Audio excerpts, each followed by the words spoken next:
front of me who were fancy dressed, carrying fridges. And it was me and my brother. Broken my finger playing touch, I've broken a toe playing touch, and I've dislocated a shoulder playing touch. Damn. They're clearly trying to sabotage our attempt. That's what it is. So I don't trust them. Going, okay, if I stop, I could die. Yeah. I've heard that you are the nicest guy in the world in person, but when you're playing touch, you are an asshole. Tell me, is this true?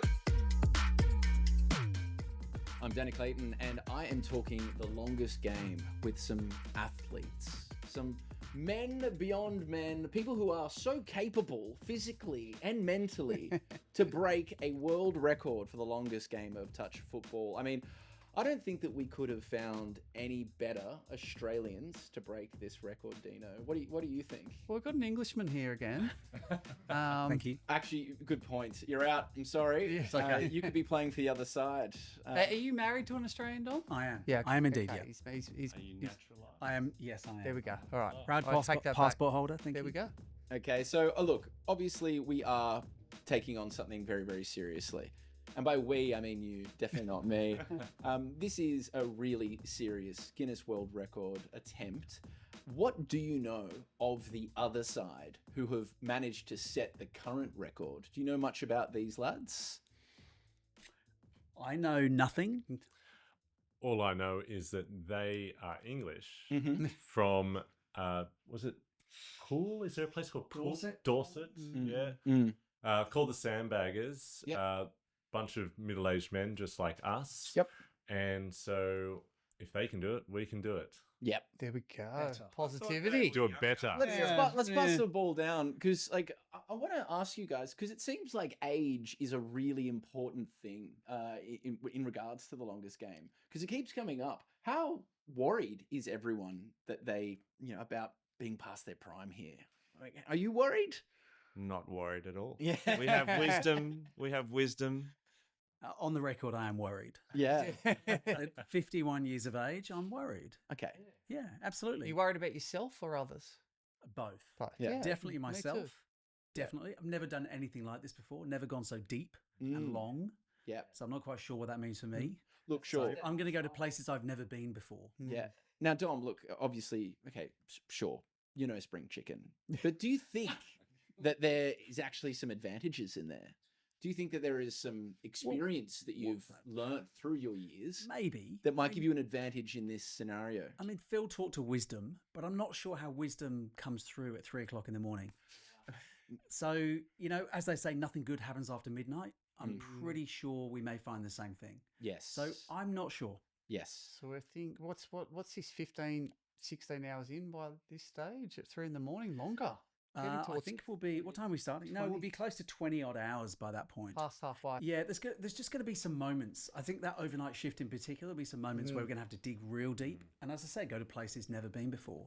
Sure. So that's what we talked earlier about, the Oxfam walk, the 24-hour walk. I've never done that, but the people I know who have done that talk about how difficult that is. And we're going 1.5 times that. Yes. I mean, this is definitely something that's come up a lot. The Oxfam 100-kilometre walk is a pretty good guide to how tough things can You've done it, get. haven't you? No, I haven't done it, but I know that Manu, our French compatriot, who is also naturalised Australian, he has done it. And so it'd be interesting maybe to talk to him to see how he got through it. But he won it, actually. He won it as part of a team of, I think, mostly Frenchmen.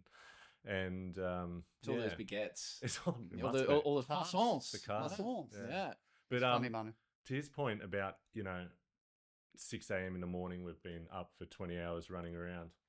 We were talking last night about how do you deal with that mentally? I mean, physically, we're going to be destroyed.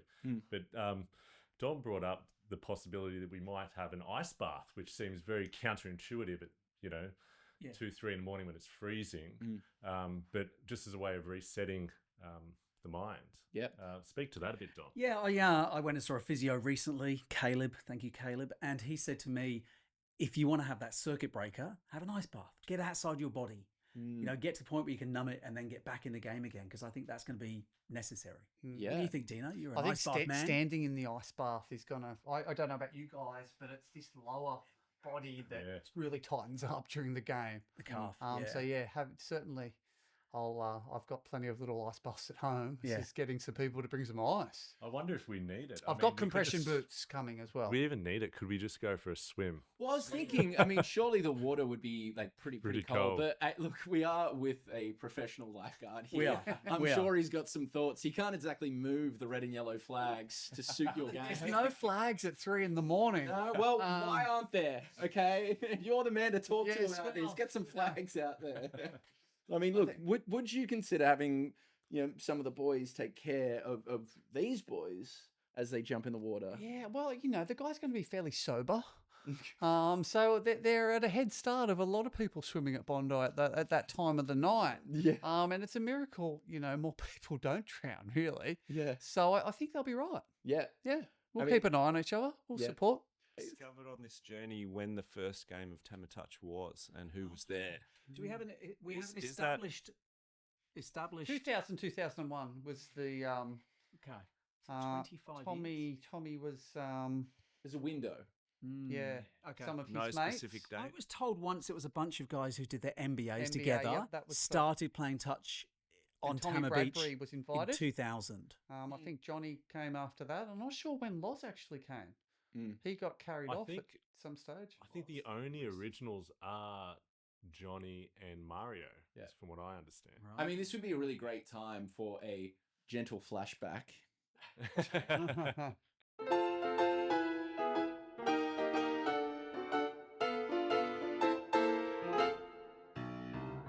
Oh, the pass goes astray, and Steve's off. Ah, couldn't get it, can't get around him. And Josh through the gap, look at that pace. Oh, and on to Doug. What a sensational try.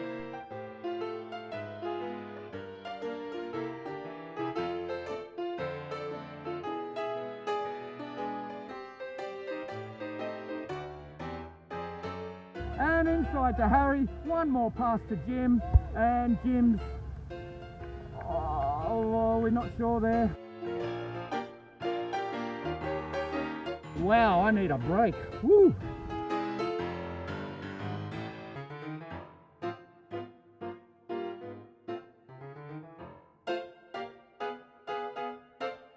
Look at the crowd, they are just mesmerised.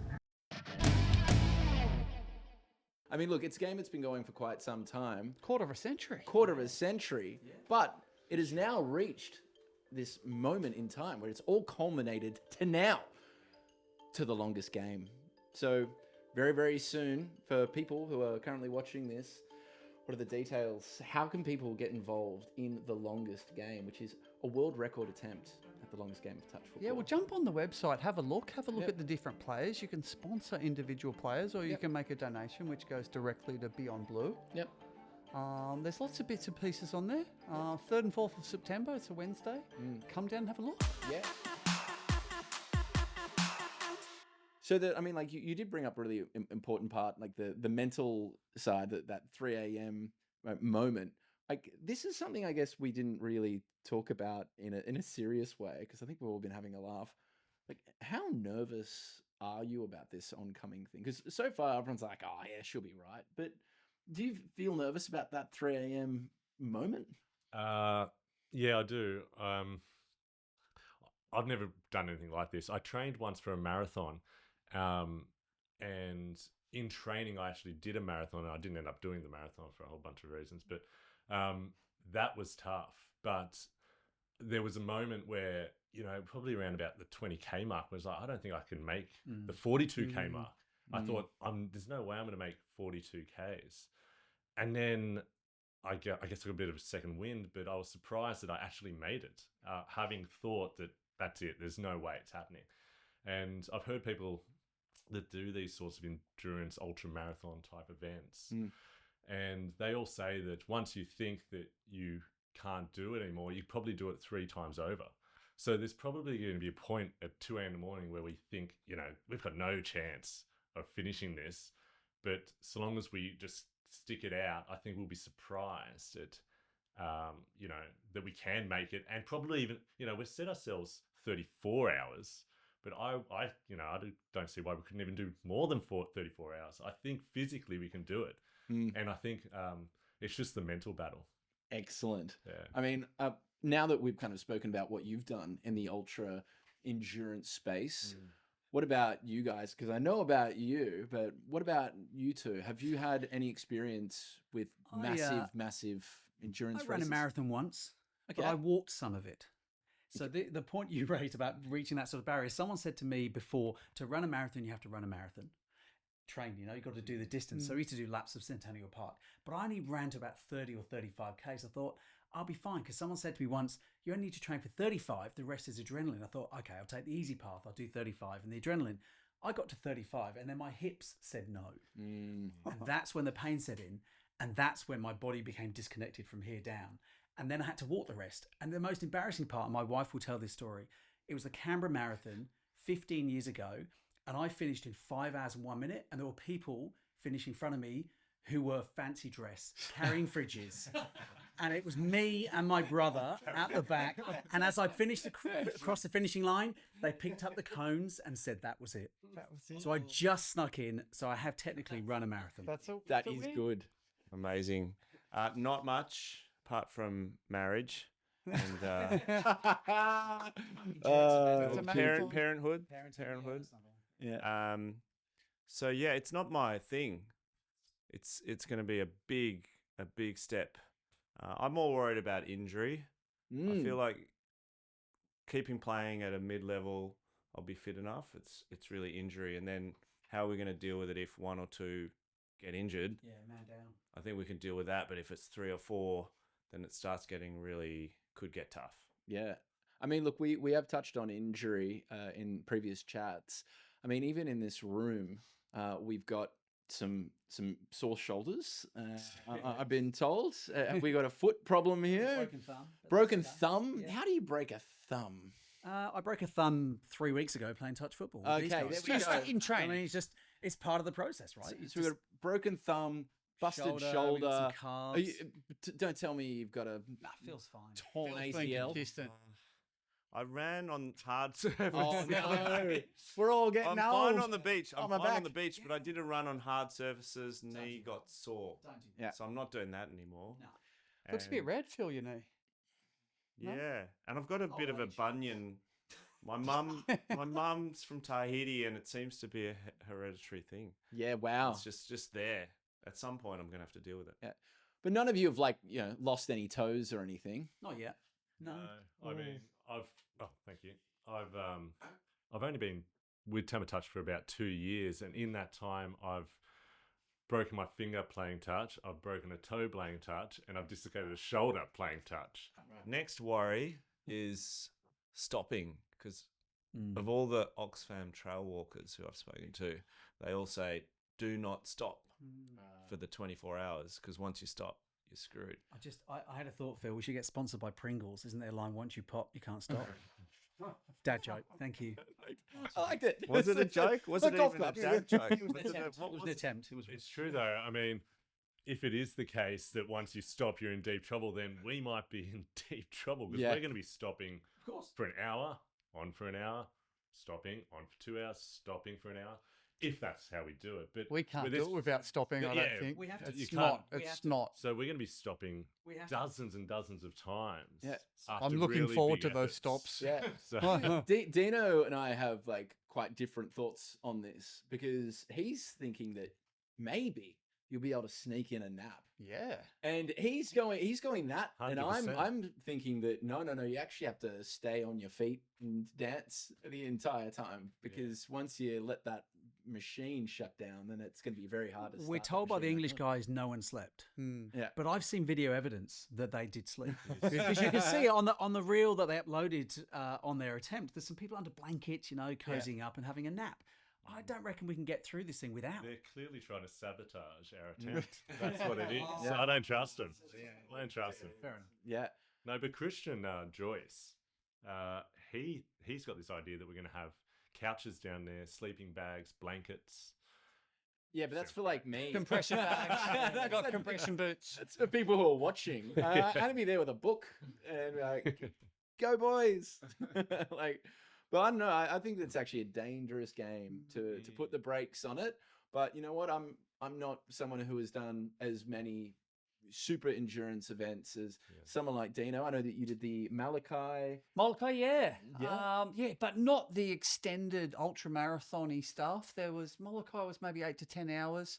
Done Rottnest Island, which is a 6-hour swim as a team, 4 or 5 times. That was a great event, swimming through great white shark infested waters. Oh, they're my favorite kind of waters. I think ultimately you talk about the sharks for the whole week before the event more than the event itself is actually fine. Pretty motivating though.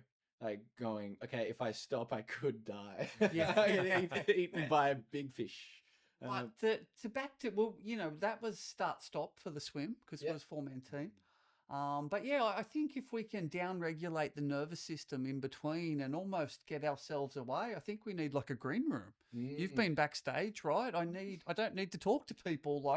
We need a room for the guys where they can just get, and if they can sleep. If you can't sleep, potentially just lay there and recover. Before we go any further, I really want to talk because we were touching on injuries. And I did say that no one has lost any toes. You were about to say something interesting, and I don't know what it was. Yeah, it's just that I've only been playing with Tamatouch for about 2 years, and in that time I've broken a thumb, just here, broken a toe, kicking someone's heel, and I have just recently dislocated my shoulder a few months ago. And, I went to have surgery on it, but unfortunately I don't have enough cartilage for the surgeon to be able to do what he needs to do to tighten my shoulder up. So I've sort of got this really loose shoulder, which, it's making me a bit anxious because I'm worried that, if I dislocate my shoulder during the attempt, what's going to happen? But I've invested in a $250 shoulder brace, which is going to prevent me from actually lifting my arm past about here, which is where you're at sort of risk of dislocating your shoulder. So you catch a ball though. Yeah, No. so everyone's got to pass to this area. If it's up here, I'll just have to sort of one-hand it. But it's not ideal, but it's definitely, even if I were to dislocate it, I think it's so loose now, it'll just slip back in and I'll just carry on. Ooh. So I'm not too worried. Yeah, we'll just slap some deep heat on it. Yeah, exactly. You'll be fine. Yeah. I mean, look, the reason why I did bring up toes is because he's lost a toe, or nearly did. In fact, I believe that the tale goes that he was on a moped scooting around somewhere in Southeast Asia, and you came off and... Well, it was the story of my first ice bath. Yeah, you're right. I was riding a scooter and there was a low-speed accident. Unfortunately, the impact happened on my, we'll call it the ring finger toe. And then the little pinky toe just sort of got ripped. Degloved, I believe the term Well, is. yeah. So, and I wanted the toe to survive, so I need to go back to hospital and get it taken off or whatever they needed to do. So the goal was no more surgeries. We got some photos pre-prepared. Oh, yum. Do I pass these round or how do we? Yeah, I want to see. Who wants to see the toe? Oh my God, that's so much worse than I thought it was going to be. That's That's the good one. Oh no. No, man, oh my God, it looks like a meat pie. Oh no, that's so much worse. No. Well, I think that's so much worse. we can superimpose. So it's interesting if you look there. Like I've actually got a full toe. Don't look at it. Honestly, you're better off. Don't do it. Don't look at it. And then the little toe now it's sort of shrunk, and I've only got like 9.5 toes. No. Have a nail. But anyway, the boys had a new nickname for me. They were going to call me Toey. It has nothing to do with your foot, does it? Toey Dino. You know why they call him Toey Dino? So I ended up in the ice bath and I was meditating, and then the anti-inflammatory benefits of the cold therapy supported my circulation for the toe to heal and for me to have no more surgeries. Jeez. So we're going to be a little bit inflamed during the longest game, and I'm hoping some cold therapy and massage will support circulation. Yeah. And How often do you ice bath these days? Oh, I like to jump in most days if I can, Phil. I got one at home. Into the ice.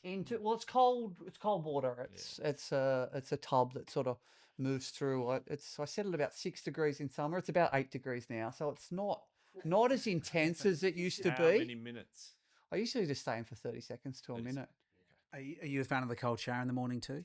Well, I've got the ice bath's better. Okay.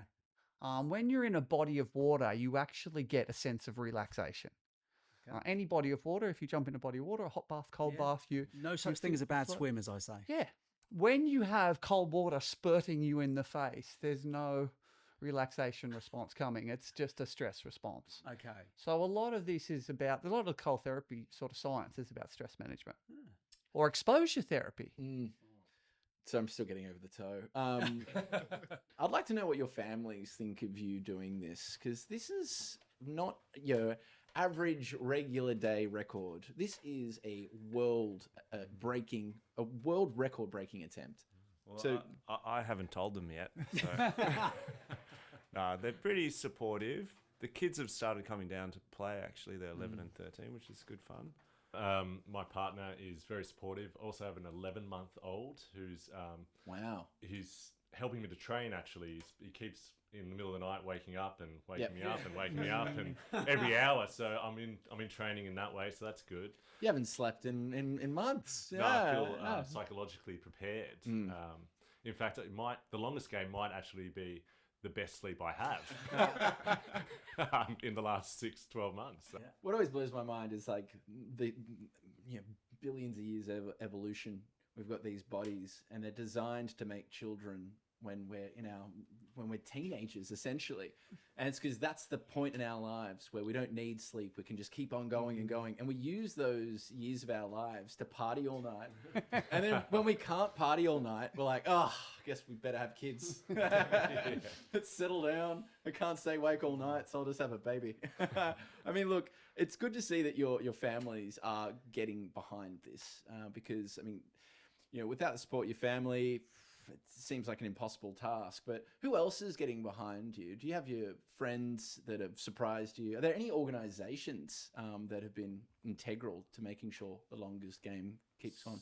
Okay. So from my side, my work has been very supportive. I mean, I have my own business, so there's probably no choice in that. But my business partner, Tim, has been incredibly supportive. So we have tipped him some money, and we bought some tickets to the gala dinner the following week as well. So all my work colleagues will get to come along and hopefully celebrate with us once we have achieved this thing. Or commiserate. And then Beyond Blue, of course, has stepped up to be our charity partners to work with us on this thing as well. So the branding with them, the support with them, the fundraising website, courtesy of them, for example, all the branding that we wear, courtesy of them as well. So they've been a You big missed support. these banners on the beach. The other banners, morning. They were yeah. I beautiful. missed those this week, but the banners are here as well. So yeah, I think the branding is coming through now. Yep.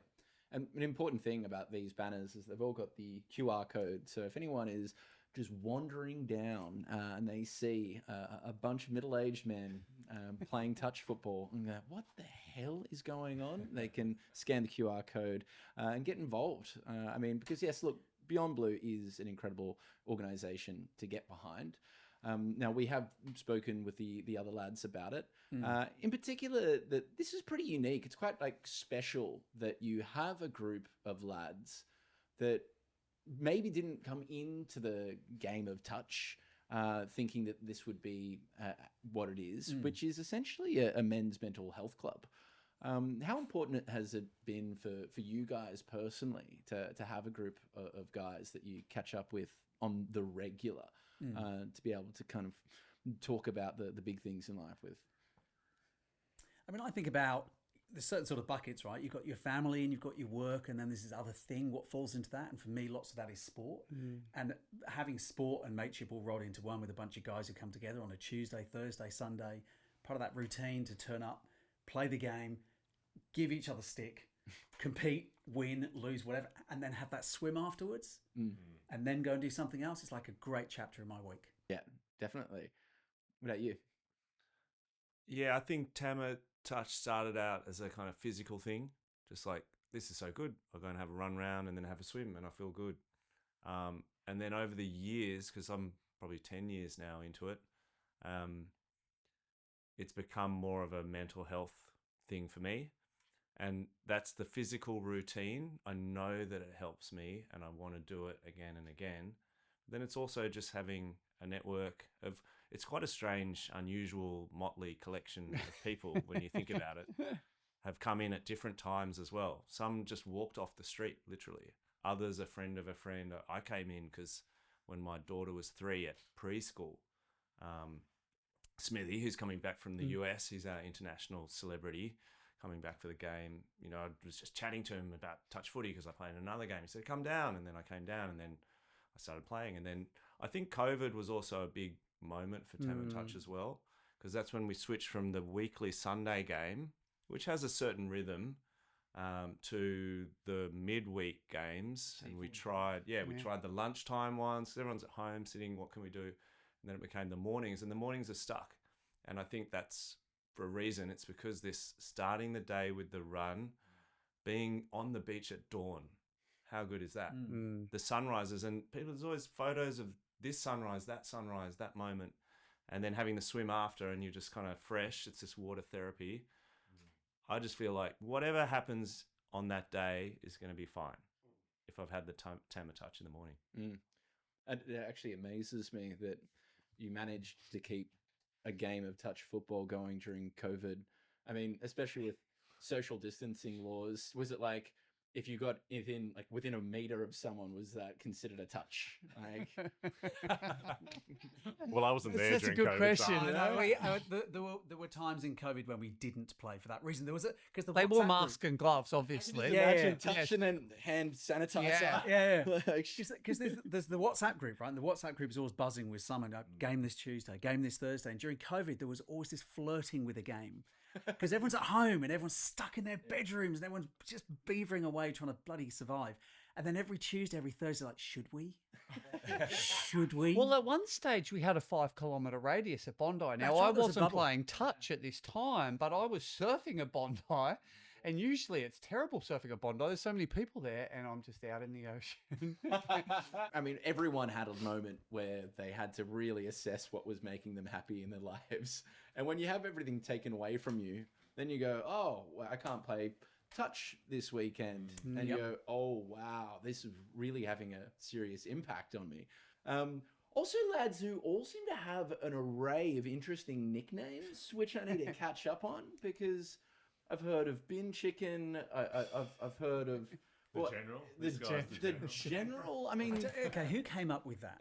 I mean, Dom, I've heard that you are the nicest guy in the world in person, but when you're playing touch, you are an asshole. Tell me, is this true? look, are you aggro as hell No, on the field? I wouldn't say I'm aggro. I'm saying I'm competitive. Okay. And those who know me that is true, as it being true, and including my son, who is also the apple that has not fallen far from the tree. That when he's playing sport, he has a similar demeanor. So I'm sorry. Yeah. I don't know what happens. Yeah. But Are you what the most happens when- likely to get into a Barney on the sand? No. I'm the one that facilitates the Barney and then steps out and lets others. It's a rugby. So I played rugby and I was the halfback, the scrum half, right? Sure. And you had the forwards in front of you that did the dirty work, and you'd always point and shoot, boys. Off you go. Yeah. But you didn't get involved yourself, and so I'm always the one agitating. The general. But I'm not the one involved. The general. What are the nicknames? Do you know why he's the general, though? Why? Well, he's Napoleon, Ah. a small emperor-like figure that Oh look, I was commands the armies. gonna make that guess. It would have been rude. As a 6'5" gentleman, I can't make those remarks. But look, we've got the general. What other nicknames do we have? I've heard of bin chicken. Offside Johnny. Offside Johnny. Oh, passing the ball. Why? Go on. It's just Offside Johnny. It's just a factual nickname. It is, Offside Johnny. yeah. He's offside. Habitually. Eternally. Yeah. Always. He's always offside. Even when he's in not. front of the Even ball. when he's not, he's offside. Yeah. Okay. And then you have onside Johnny, and he's onside Johnny because he's not offside Johnny. So It's not that he's does he go offside as well, or occasionally, but nowhere near as much as offside Johnny does. Yeah. So- okay, this could become what you all do. confusing. What about bin chicken? Why is Adam called bin chicken? Because he's the bin chicken. We've all been trying to get the title off him because a bin chicken is someone who intercepts, the ball and steals the ball, and goes on to score a try. So if you do a good bin chickening, I mean, it's a great thing. We all try to do it, but Adam just seems You're to very be- good, Adam Neil. seems to be- Neil, you're good at it. He's extraordinary. Adam's extraordinary. It's a He's got wingspan. those arms that just Does fly have out. long just- arms. Yeah. and the hands that just. Yeah. It's like a tennis ball.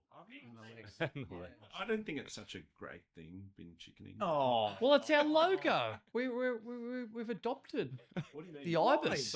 it's part of the game. It's part of the game. I like Are you talking spectacular. about the catch or the slap down? Which one do you hate more? I just The don't ca- think he yeah. likes the creature, the Oh, ibis. okay, I don't okay, think you okay, like the sure. bin chicken. The ibis, I learned this the other day. The ibis is now on the short list for the Olympic mascot That's for right, for Brisbane Brisbane. 2032. Yeah, Did you know that? No, I It's didn't true. know that. I've It's got an true. inside line on That's it, true. but it's true. It is true. I mean, well, it's a beautiful creature. It is a beautiful creature. Is it an Australian creature, the ibis? Or is that getting off track from the longest game? I don't know. It is Australian. Yeah, it has Is it native? significance. Yeah, Okay. significance there for we go. some. Sorry to butt in here, but underneath the ibis logo that we have, it says "Una regula solum," which is Latin for "there's only one rule." And no one seems to be able to identify what that one rule is. I think We've- I we think I know discussed that one- rule. We discussed one rule earlier. What yeah. is? Like, so this is. Do we I've know the learned, rule? I've learned something today. Do you not know? No. I don't know what it You is. know? Do you know? No. If you know, then you know. I think. Oh god. Okay. And like, I don't want to be the guy that rule like is tells you there's that no Santa rules, gotta be Claus sure. isn't real. Like, do I you think I know what it is. What? Do you? Okay. What is the one rule? I think it is that you have to wear a shirt when Okay. you're playing. Do you guys agree? What What do you? What Everything else is up for debate, but the one rule is you have to wear a shirt. What do you think? What do you think the one rule is? I thought the one rule was there's no rule. Okay, so it's like Fight Club. Yeah. Yeah. I thought the one rule is that whoever yells the loudest and longest is the referee and is right. Well, that's me. Yeah. The general, Yeah. if he's playing. Yeah. Tino, your What do you- thoughts? do we- Yes, well, there's definitely a shirt rule. Yes. Okay. Definitely a shirt rule, but is there other rules? I've had multiple rules called on me during the game that I was unaware of. The juggling rule. There's a juggling rule. They start the touch footy tragics seem to pull out these rules. Connell he's very good at rules. Dom is quite good at rules as well. When it suits him. When I like playing with Dom Yeah. because he puts a really good ball. Yeah. So what juggling being just. No juggling being what? So if you bin technically- chicken Well, someone te- and you're yes. touched whilst bin chickening and someone touches you and you Whilst don't it's in the air, hold the ball, you're in possession. You are You- technically in possession of the ball. and you have to go Yes. back. And so, Yes. I've bin chickened, juggled, scored a try. They go, no, I touched you, but I didn't have the ball while you touched me. This reminds me of me being at school as like the drama nerd, and then the jocks teaching me about like rugby. Yeah. So thanks. I'm getting some real post-traumatic distress coming back right now. So Yeah. you know what the one rule is. I What know is it? The one rule Can you tell is us, you have please? to wear a shirt. Okay. I was and- right. Yeah, you were right. I believe the rule was put into place because there were the OGs, the original players, and then all of a sudden there are these spring chickens, or spring ibis, if you will, who may be a little bit shredded. And you know what? No one wants to see that. No one wants to put it away. Put away your washboard abs, you attractive young man. Now we know. So I think that's I've the, seen it strictly enforced before. Yeah. The Have you? one, yeah. Few players have wandered on brand new off the street and taking their shirt off and then straight away people are on them. Yeah. There is a lot of sweating in summer. Yeah, that's just, There's a lot of sweating. Yeah, It would it's be a good little rule. bit gross. It is a good rule. Yeah. It's also a safety thing, guys. Yeah. It's part of the slip, slop, slap. It's Clapping. harsh. Right? Let's face it. In the eastern suburbs, there are a few groups. So you've got this group. You got the Tamatouch group. You got the Salties. You got the Great Whites. The 440? Yeah, 440. I mean, I thought that you'd have your foot, or I'd say you'd have your toe in a few of these different groups. Is that too soon? Well, as we talked on earlier, there's when you're a parent, you're working hard, you're trying to survive. The beauty of Tamatouch is you get to have a quick run, you get to exercise have some fun with your community, have a joke, have a swim. You see the sunrise, you get outdoors. It ticks multiple boxes in one go. Yeah, and usually to tick all those boxes, you have to be drunk. See the sunrise, hang out with your buddies. I'm surprised the concept didn't come from an alcohol-fueled session, but genuinely, it doesn't. It's not an alcohol group. It's a morning thing. No, it's a group. It's about to change the world by breaking a world record at touch football. That's it. Yeah. Good energy. So No one's taking credit.